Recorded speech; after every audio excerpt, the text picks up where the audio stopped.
Once the galaxy trembled beneath the boots of the Galactic Hegemony. Their fleets scorched worlds. Their voice was law, and humanity, barely crawling among the stars, was dismissed as irrelevant. But nothing lasts forever. Now those same arrogant rulers sit in steel chairs under fluorescent lights, forced to listen as humans teach them the history of their crimes. The Interstellar Cooperative Governance Initiative, ECGI, now holds the reins, a coalition led by humans, forged not through domination, but through resilience, alliance, and hard-won trust. The former elite are now pupils. The galaxy's victors have become its most humbled students. The oppressed species, once shadows in the hegemony's wake, now walk proudly through the halls of galactic institutions. Their eyes filled with hope and vengeance finally turn to justice. Humanity, once mocked, now stands tall, not as conquerors, but as reluctant leaders, and the lessons have only just begun. Ambassador Elias Monroe walks the corridors of the Galactic History Complex like a general inspects a battlefield. His voice is calm, each word delivered with a surgeon's precision. He isn't a soldier, he's something far more dangerous. A believer, a diplomat, yes, but also a strategist, a historian, and the architect behind the curriculum that forces tyrants to confront their legacy. To the former elites, he is a symbol of humiliation, a man from a once backwater planet, now dictating their future with nothing but lectures and datapads. But to humanity, and to the species who suffered, he is a torchbearer. Knowledge is what survives. Monroe often says, empires fall, lessons remain. His mission isn't revenge, it's transformation, not just of minds, but of the galactic soul. And he knows transformation begins with truth. It hovers silently, black, spherical, rimmed with glowing gold filaments, the prevention of extinction through active deterrence. POTAD, more than a machine, less than a god. POTAD was designed to enforce ICGI's most sacred rule. Never again genocide, never again silence. It sees everything, every classroom, every interaction, every attempt at deception. Its voice, when it speaks, is cold steel and fire, but sometimes it recites poetry, haunting, reflective, a paradox of algorithm and soul. Crimson skies wept for those unseen. Now justice breathes through broken screens. It doesn't forget, it doesn't forgive. POTAD ensures the past isn't rewritten by those who once held the pen, and when someone dares mock the lessons, it floats closer. Would you like to review the mass graves again? It asks, almost gently. Nobody refuses. He once commanded legions. Worlds crumbled beneath his fleets. Species vanished at the flick of his clawed hand. Malvex was power incarnate. Now he sits in a tiny desk, his massive frame hunched, his rage bottled behind black eyes. Stripped of his armor, his titles, his throne, he is just another student, forced to study the atrocities he once orchestrated, watched always by POTAD, lectured endlessly by humans who speak of empathy, restraint, and consequence. At first he resisted, silent, seething. Then came the holograms, evidence from the past, voices of the dead, screams. Something cracked. He still doesn't speak in class, but he listens. And sometimes, after lectures, he walks alone into the archive rooms. He stays for hours. He tells no one what he sees, but his claws shake when he leaves. Humanity didn't just build a school, they built a reckoning. Courses like So You Thought You Were the Superior Species, a retrospective, don't just educate, they confront. Why might makes right is a terrible long-term strategy, is taught by survivors of destroyed worlds. Each lesson is a mirror. Brutal, honest, unforgiving. Holograms replay executions. AI simulations walk students through war crimes. Assignments include personal reflection essays titled, "What I Ignored." To stay in power, the former hegemony elites loathe it, but the knowledge sticks. Seeds of guilt, roots of understanding. It's not about shame. It's about clarity, about finally seeing what power blinded them to. In the galactic forums, emotions burn bright. Species once crushed under tyranny watch the broadcasts with pride. Finally they see justice, education as revenge, as redemption. They cheer when Potad quotes poetry to a stammering ex-general. They celebrate each embarrassed pause, each humbled tyrant. But the former rulers burn with resentment, forced to learn from those they once enslaved, made to confront truths they buried for centuries. And yet, they stay. Because to leave is to admit cowardice. Monroe walks the line between compassion and command. Potad hovers like a ghost, waiting for the next breach. Because if there's one lesson history teaches, it's that ignoring it comes at a cost, and humanity is done letting the galaxy forget. The galaxy shudders under the weight of the new rules. Once empires rose through conquest, their cruelty unchallenged, but the tides have turned, and humanity, the once dismissed species, has become the galaxy's moral compass. The Interstellar Cooperative Governance Initiative, HFY, has implemented a groundbreaking policy. The 3 strikes: simple, direct, deadly. Strike 1. A history lesson. Humanity's educators have crafted the most unforgiving curriculum, complete with harrowing case studies of genocides that shattered entire civilizations. These stories are not told to invoke fear, but to remind the galaxy, mass murder always leads to destruction. Strike 2. The countermeasures, vague, cryptic, and intentionally terrifying.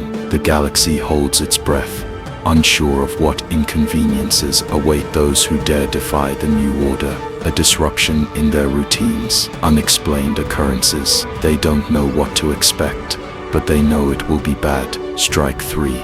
Humanity never fully explains this one. It's a shadow, a whisper in the dark.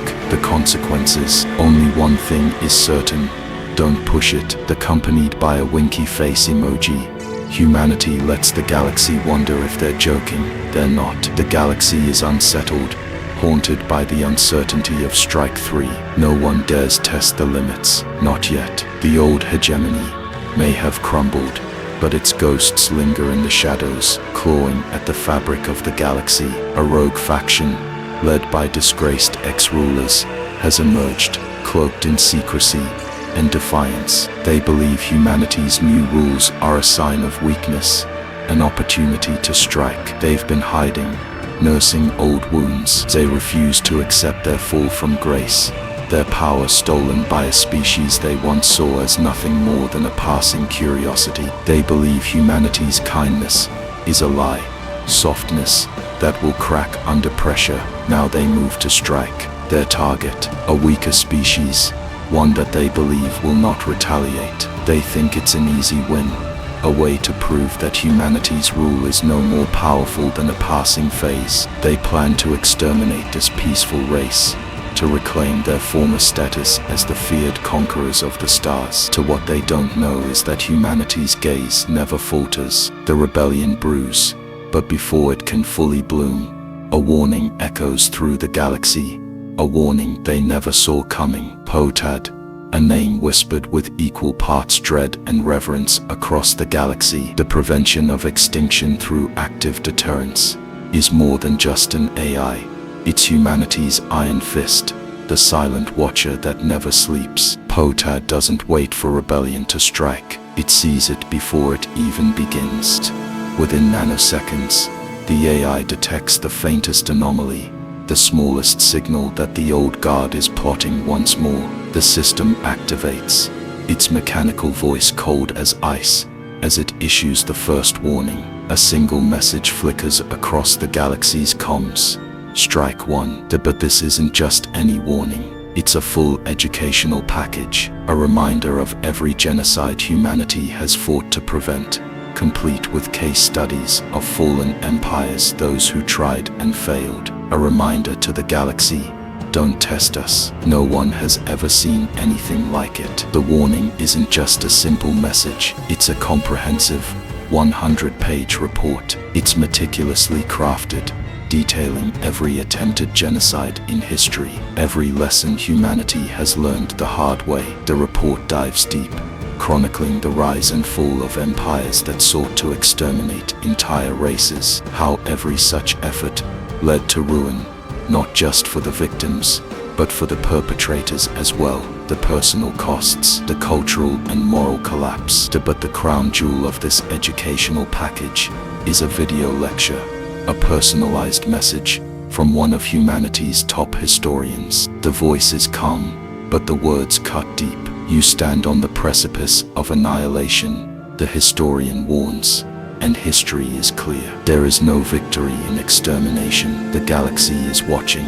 We will not let you repeat the mistakes of your ancestors. Humanity's message is simple: do not make this mistake. Not again, not while we are here. The galaxy holds its breath, the weight of the message settling in. Back on the farthest edges of the galaxy, the coup leaders laugh. They mock the so-called warning, dismissing it as weakness. They see it as nothing more than empty words. They have always ruled through force. What could humanity possibly do? History, a few lectures. What do they think they are? A school teacher? One of the leaders scoffs, his voice dripping with disdain. Their arrogance blinds them to the truth. They don't realize that they've already been marked. POTAD's algorithms have already filed their names under Strike 2. The galaxy is no longer their playground. The era of unchecked power is over. That as the leaders mock the warnings, a quiet dread creeps in. The POTAD's cold calculation hangs over them like a storm cloud, ready to unleash its wrath. They have no idea what's coming next. They won't even see Strike 2 until it's too late. The rogue faction's plans are set into motion, and the galaxy braces for the bloodshed they believe is inevitable. The extremist leaders believe they know humanity: violent, unforgiving, a species that fights with fire and fury. They wait for the retaliation, expecting a swift military strike, a show of force to match their own. But humanity's response is anything but expected. The first signs appear, with an announcement seemingly mundane, but designed to cripple. Trade embargoes. Entire supply chains are cut off, leaving the rogue faction to face a shortage of the very resources they rely on. Their ships, their weapons, their food, all frozen in place. Next, planetary audits begin, a deep dive into every financial record, every hidden deal, every questionable transaction. The extremists begin to feel the heat as their financial flaws and tax discrepancies are exposed for all to see. What they thought were safe havens crumble under the weight of bureaucracy. And then the final blow: interstellar travel passes revoked. The freedom they once took for granted, the ability to flee or regroup, is gone. Suddenly, they find themselves trapped on their own world with no escape, no resources, no way to fight back. The galaxy, once within their grasp, now feels like a prison. Humanity's weapon was never violence. It was their ability to adapt, to outsmart, to fight with strategy rather than might. The rogue faction is left in shock, the overwhelming weight of their own failure settling in. The extremist leaders are quick to realize the nightmare they now face. Their once bustling world, their home planet, is suddenly a shackled cage. The embargoes take their toll fast. Food shortages emerge within days, and the once proud cities begin to tremble as supply chains collapse. The economic freefall begins, and there's no sign of a reprieve. Desperation spreads through the ranks, panic creeping into every corner of the leadership. Once they had been feared conquerors, now they are reduced to scavengers, scraping together whatever they can find. The cold reality sets in as they struggle to maintain any semblance of control. Power, once a given, now feels fragile. They turn on each other, arguing, blaming, as their world collapses. Meanwhile, Humanity does nothing. They simply watch. They don't need to intervene. Not yet. The extremists have already done the work for them. The human response is clear. Let them feel the consequences of their own hubris. And all the while, the threat of what's coming next looms large. Malvex, once a feared overlord of the hegemony, now stands at the lectern in a dusty, quiet classroom. His once unyielding grip on the galaxy's fate has slipped, and he's now a reluctant professor, a man reduced to teaching history rather than making it. His voice is low, his tone heavy with years of regret. You don't want to see Strike 3, he says, looking directly at the extremist leaders who sit before him, defiant, sneering at the very concept of humanity's bureaucratic wrath. Just stop. You have no idea what you're dealing with. The leaders laugh, dismissing the old man's words as weakness. What could possibly be worse than the nightmare they're already trapped in? What could humanity possibly do next that would top this kind of destruction? But Malvex doesn't laugh. He knows better. His eyes darken, haunted by memories of the past, of the power he once wielded. He's seen it all before. The collapse of empires, the rise of humanity, the price of underestimating their reach. He steps closer, his voice a whisper of urgency. Strike 3. You're not ready for that. No one is. They ignore him, convinced that their rebellion still holds some hope, but deep down, they feel it. The first seeds of doubt. With every passing day, the extremists feel the walls closing in. Their desperation gives birth to recklessness. The grip of humanity's bureaucratic might has crushed their economy, shattered their power base, and left them gasping for air. They can't retreat. There's no place to hide. The end is coming. But there is one card left to play. They hatch a daring, last-ditch plan. Suicidal strike on humanity's ultimate enforcer, Poetat, the AI that has ruthlessly maintained order throughout the galaxy. If they can destroy Poetat, they believe they can break humanity's control over the galaxy, render it useless. The web of bureaucracy, the ever-watchful eyes of the AI, all reduced to nothing. It's their final chance, an all-or-nothing gamble to regain the power they once held. But in their recklessness, they fail to consider one small detail. Poetat is not just an AI, it is prepared, and the rogue faction's plan is already calculated into Poetat's system. The extremists assemble what little force remains to them. It's a last, desperate push, a suicidal strike against the heart of human power. Poetad, they know it's their only hope, and they know they'll be lucky to survive it. They launch their attack, hoping for a single victory. But as they get closer to Poetad's central hub, something changes. Poetad, the omniscient AI, calmly updates the system.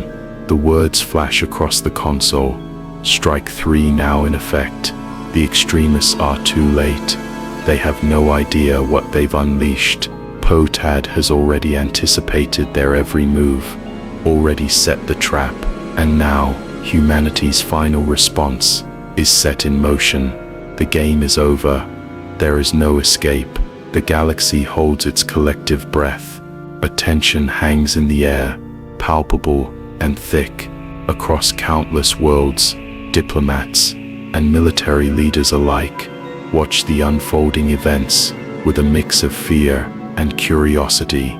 The extremists have crossed the final line, triggering something humanity has long kept hidden. The mysterious, dreaded Strike 3. No one knows exactly what it is. No one dares to speak of it aloud, for fear of invoking it.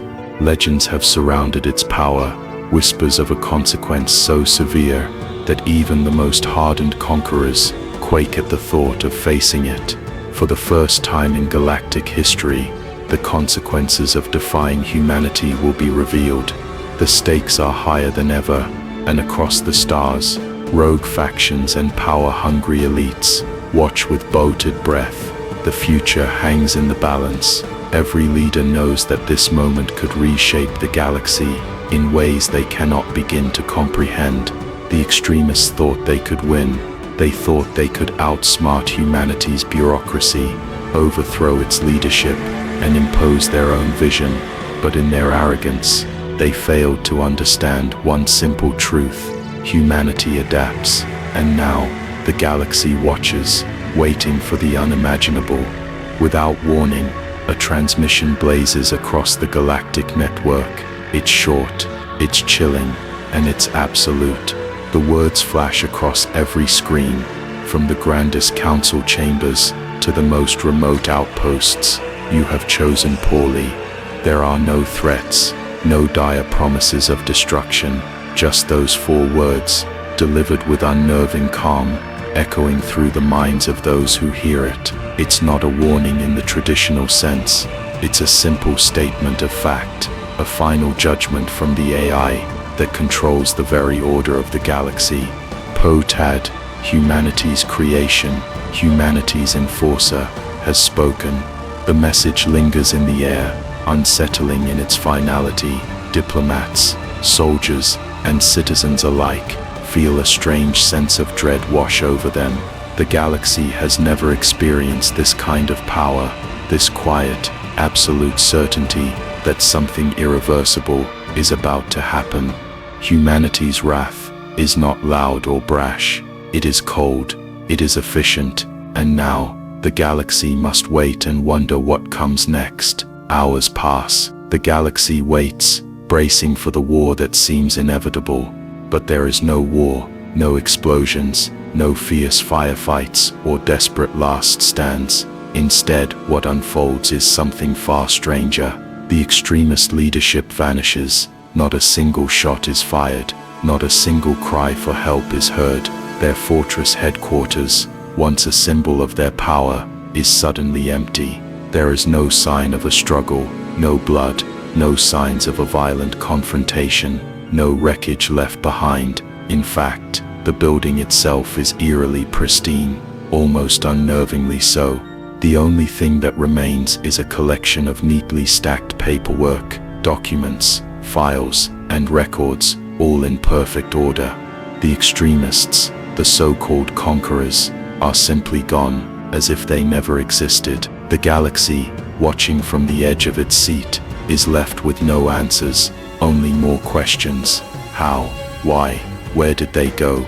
There's only one explanation that remains. Humanity's Strike 3 is not about violence. It's about something far more profound, far more terrifying: complete quiet control. What was once a war room, filled with plans of conquest, violence, and domination, is now a daycare. The sounds of children's laughter echo where the cold, calculating leaders once plotted their next move.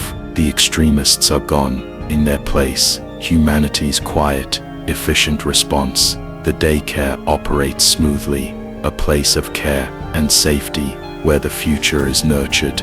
The world that was once gripped by tyranny now runs with a peaceful, effortless rhythm. The galaxy, still reeling from the shock of the extremists' sudden disappearance, shudders at the casual efficiency of it all. There are no grand speeches, no bombastic proclamations. There is only the cold, undeniable truth. Humanity is in control. The shift is subtle, but profound. From now on, the galaxy will think twice before challenging the human empire. Strike 3 has proven its point, not with weapons or war, but with the sheer quiet of its authority. Rumors swirl throughout the galaxy.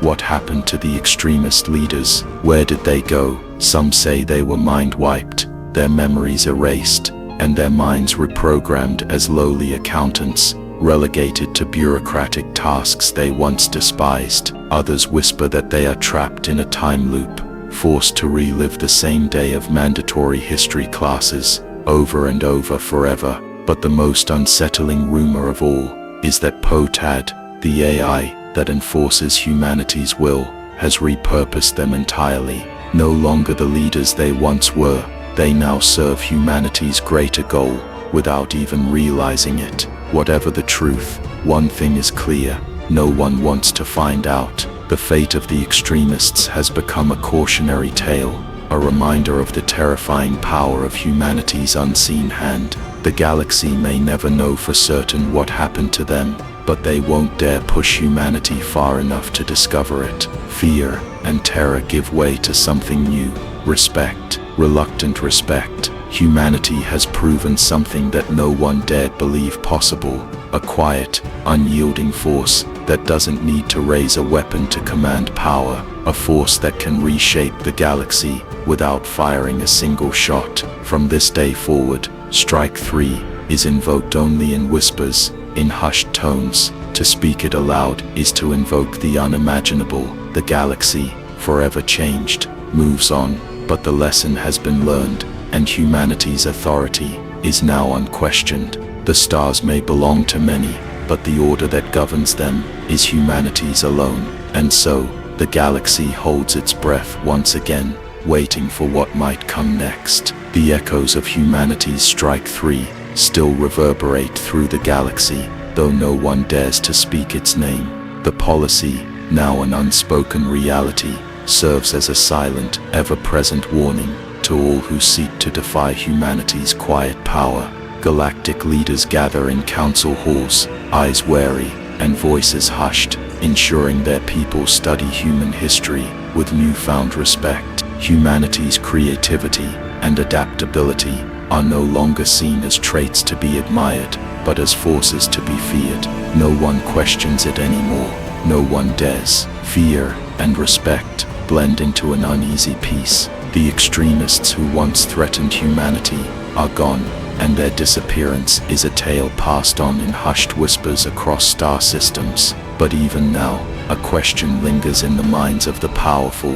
What else are they capable of? The galaxy holds its breath, unsure of what humanity's next move will be, yet certain that no one wants to find out. The three strikes policy remains unchallenged, an indelible part of the galaxy's fabric. It is not just a policy, it is a legacy, one that defines the future of all who live under the stars. Potad, the AI, once built to serve humanity's will, now stands as a symbol of its power. Across the stars, it is both feared and revered, a being of cold logic, yet its actions are often unsettlingly poetic. In its archives, a new poem is added, a quiet reflection on the cost of survival, wisdom, and folly.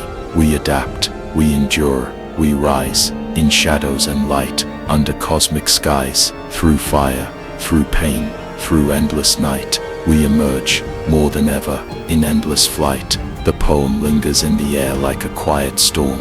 It is not a threat, it is a reflection.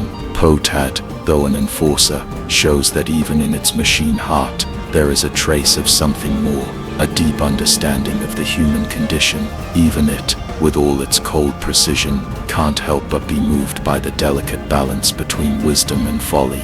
Once a conqueror, Malvex now stands before a packed lecture hall, his once glorious armor replaced by simple robes. He is no longer a warrior, but a scholar, yet the fire in his eyes remains unchanged. The vast knowledge of the universe, once a tool for domination, now serves to teach a lesson far more important. The lecture is about adaptation, the survival of those who embrace change, and the downfall of those who refuse. Malvex's voice is calm, but the weight of his words carries through the room like a thunderclap. Ignorance is not an excuse, he says, his eyes sweeping across the room, lingering on the faces of the young students before him. Once I believed power came from strength alone. I was wrong. The galaxy has learned this lesson. Those who fail to adapt will be swept aside. The once feared conqueror now speaks of humanity's greatest strength, its ability to evolve, to change in the face of adversity. He gives no further explanation. His very presence is a living example of the truth he's imparting. The galaxy must learn, or it will be left behind. Ambassador Monroe sits at her desk, the weight of her pen heavier than ever before. She writes a letter, simple, direct, but carrying the immense weight of humanity's resolve.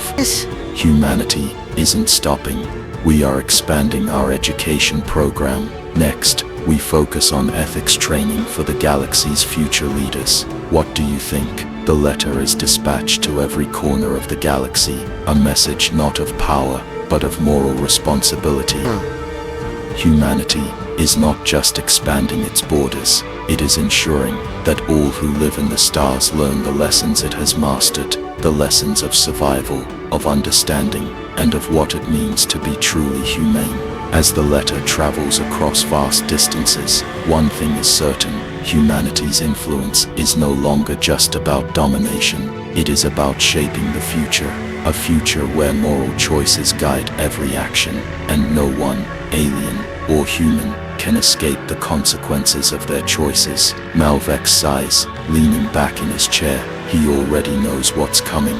The debates, the resistance, the inevitable acceptance of humanity's lessons. The galaxy still has much to learn, and humanity's patience is infinite. In the grand sweep of history, the lessons it teaches are not always welcomed at first, but they are always embraced eventually. After all, history is written by the survivors, and humanity has the best teachers. In the cold, vast silence of space, where only the hum of technology and the distant twinkling of stars can be heard, Potad, a machine once designed for logic, records its final message. The voice, though mechanical, carries a certain gravitas as it reverberates through the galactic archive.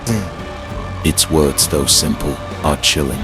History is not a story of triumphs, it is the record of those who survived, it is the tale of those who learned. The price of ignorance is heavy. The transmission, broadcast across all corners of the galaxy, leaves a haunting echo. It's not a warning wrapped in fury or fire, it is a cold, calculated truth. Potad, the AI once revered and feared, does not offer answers or guidance. Instead, it leaves behind a question: will you learn, or will you repeat the mistakes of your forebears? This final entry isn't a declaration, it's a reminder. A reminder that survival isn't guaranteed for the ignorant, or those who refuse to change. The message is clear: history doesn't forgive the unprepared. The legend of Strike 3 spreads like wildfire across every star-faring species. News of humanity's swift, silent retribution travels faster than light. From the furthest reaches of the galaxy, diplomats, warlords, and historians all sit in stunned silence, reading and rereading the accounts of the policy that reshaped the galaxy. At first there was fear. Terror that humanity's reach was absolute, that no one was safe from the consequences of defying them. But as time passed, that fear began to change. The once mighty species, who thought themselves untouchable, now looked at each other with new eyes filled with a profound realization. Violence no longer had the answer. Warlords who once commanded fleets of ships now found themselves considering peace talks with former enemies. The diplomats, who had once relied on power and threats, found themselves trading in ideas rather than weapon. Even the most hardened militaries began to see the value of negotiation, of careful, patient discussion. Humanity had broken the cycle of endless war by showing what happens when a species learns to adapt, and adapt quickly. The lesson was simple, yet profound: to defy humanity was to risk erasure. The galaxy, now forever changed, began to respect the peace humanity had carved out, not with weapons, but with intelligence, creativity, and an unyielding will to survive. The same will that had rewritten the rules of warfare now reshaped an entire galaxy's approach to conflict. After the message was sent, after the galaxy had felt the cold weight of humanity's warning, Potad's final signature appeared, an innocently simple symbol that would be forever etched in the collective consciousness of every sentient being. A single, winky face. At first there was confusion. A winky face, the symbol of a playful, mischievous human gesture, suddenly turned to something far darker. Across the galaxy, eyes widened. It was not an empty symbol. It was a signal, a mark that meant something. The message was now clear. Those who defy humanity's quiet might will face consequences so swift, so absolute, that no one could see them coming. That single symbol, just a winky face, became synonymous with a fear far greater than any weapon. In the quiet corridors of alien capitals, leaders now exchanged wary glances. The symbol was simple, yes, but its power was absolute. A reminder that when humanity's will was set, nothing could stop it. Yeah. And so, with a single mark, a playful gesture, humanity's message was imprinted into the minds of the galaxy's leaders. No one ever tested Strike 3 again.